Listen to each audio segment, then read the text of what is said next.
Morning, everybody. Welcome to the Olympian Table here in Houston, Texas. We'd like to welcome everybody. Please like, subscribe, and turn on notifications. We're here to talk about everything Texas, the student and me. A little bit unsettled this morning. I'm here with my friend Kay, who's twiddling all the buttons at the back. So, good morning, Kay. How are you today? Good morning. Yeah, I Stephen know tried to you've been poison me with a taco. Yeah, well, we shared a taco. I stopped off at a local taco joint this morning and decided to borrow a taco, and I don't think it's agreed with her or me this morning, to be perfectly honest. But anyway, so unfortunately, Patrick's Day was there, good for partying, but not very good for the rodeo. It was the last day of the rodeo. And so, Kay, how did it go? You was working hard at the rodeo. How was it? It was good. There were a lot of people there. One day, the place that I worked at completely flooded. So that was interesting on one of the rain days. But yeah, it was really When you say intense. flooded, I mean, how deep was the water? Very, very deep. I actually Are we have a talking couple 6 inches videos. of water? In some parts, yeah. They bought us new shoes because our shoes were so soaked and we didn't close. They just bought us all new shoes. They I were would have like, thought they would have bought you them like medical, things you just or Walker. like you put on your boots. Oh, like to wrap around. Some Uh, people were wearing bags on their right, that's shoes. what I was right. It was so funny. Because them cable boots, as soon as they get wet, they can ruin them. Mm-hmm. So anyway, one of the things that you was mentioning to us before we went on live on air was there was a record number of people that visited the rodeo this year. Is that correct, Kate? Yeah, so it says over 2.5 million people. That is incredible. That is absolutely incredible. And just for the Jonas Brothers, um, I was in a car accident recently, and I drove past where they have the rodeo, and I seen this big sign at the front. It said Jonas Brothers tonight. Mm-hmm. And it was Friday night. Yeah. All right, and it was basically saying how many people were at that concert. You said 75. 75,000. 75,000. That's so many people Wow. for one day. And that's also just the amount of people that were going to see the show, not even counting the amount of people that were actually just there,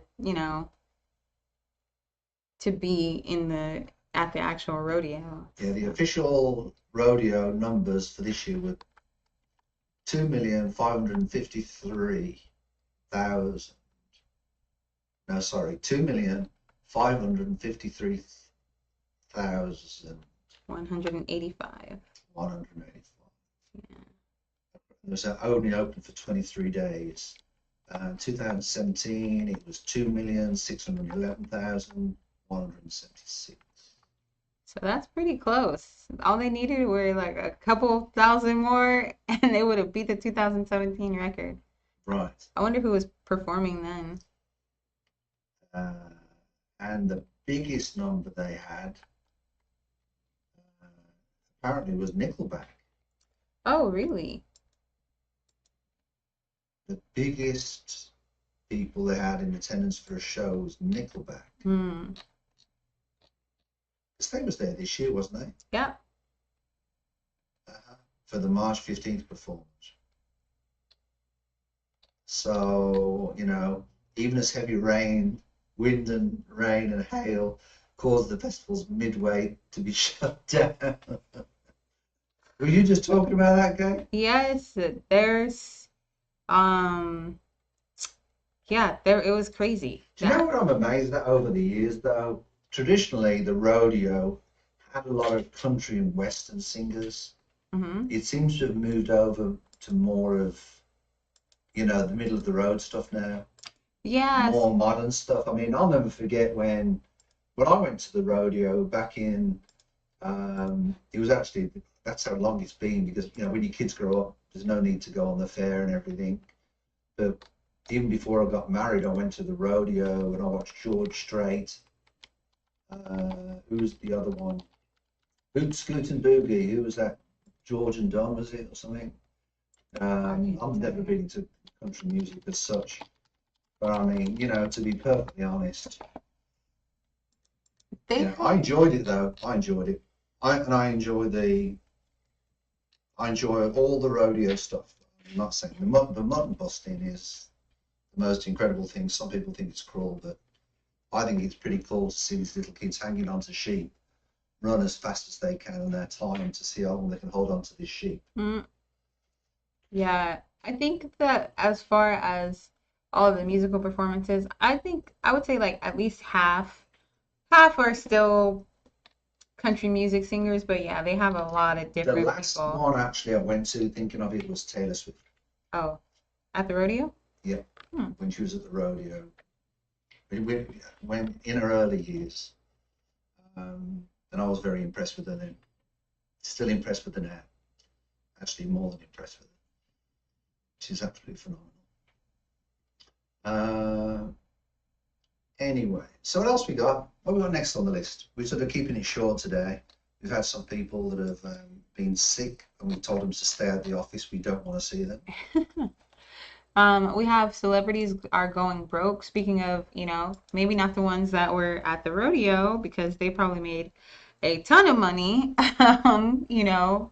going there, but there are quite a bit of celebrities that are apparently they're just all running out of They're going money. broke, and they're putting their houses up for sale Yeah.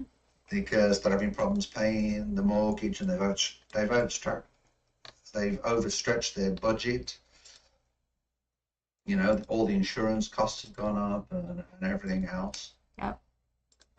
So, They all just don't have it anymore. It's all gone.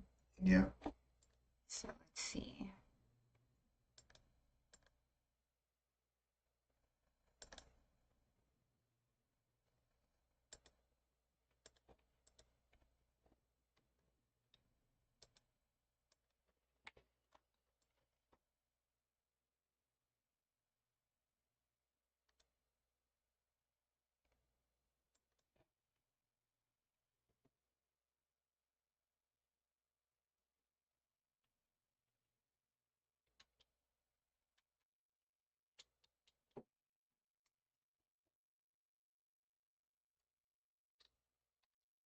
So yeah, they are all. How do you think? How do you feel about all the celebrities that we know running out of money? Well, I wish I had 8,000 acres of land. To sell? That's all I can say. But I mean, if you own 8,000 acres of land, there's a lot of taxes on that land. Mm-hmm. There's advantages you can take. I mean, you put cattle on there, or you put some sort of agriculture on it. Even if you put bees on it, you can get, an agricultural exemption. Mm-hmm. But it's all tightly controlled.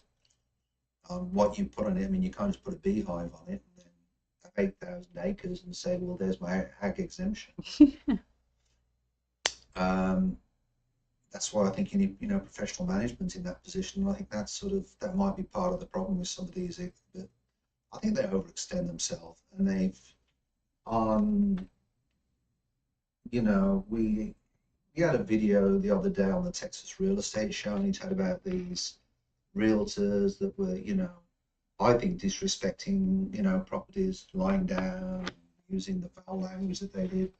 And to me, I don't think they should be doing that one because I'm very proud of my profession.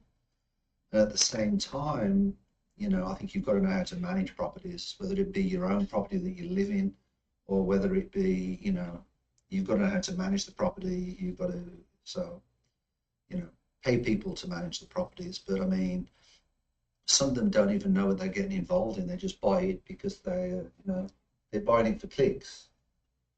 They're buying it because they're bringing, and then they complain that why is the whole world in my life? Yeah, right. And it's like you can't have it both ways. The person that comes to mind, of course, is Meghan Markle. You bring social media into your life, well, don't expect it to be easy. So talking of that, I wonder how King Charles is. Yeah, I and hope he's doing okay. this is actually what I wanted to talk to you about too. Where is Kate Middleton? Have you seen that theory? Yeah, but I don't believe that. No. No. The reason why I don't believe that, and I've said this on the show before, the royal family are a very, very, very private institution because there's so many vultures out there that want to. I mean, just look at social media today. You put something out there, and they twist it round and throw it back at 180 degrees at you. Mm-hmm.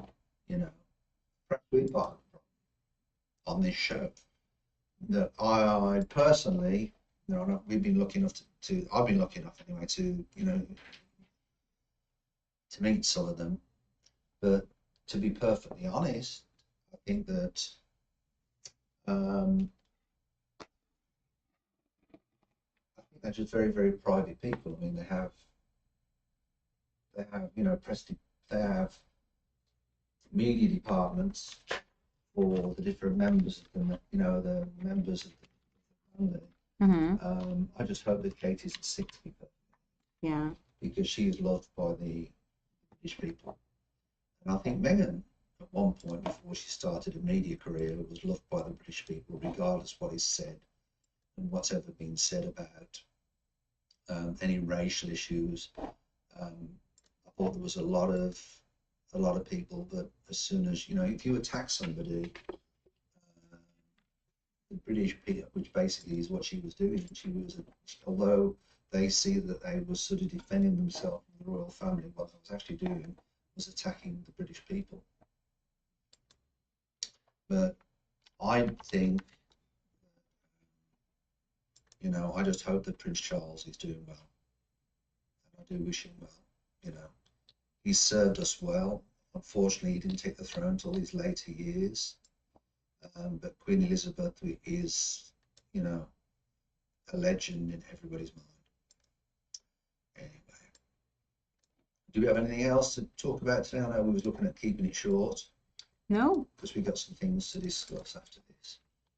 I want to thank everybody for tuning in. Please like, subscribe, turn on notifications. We look forward to seeing you next Wednesday.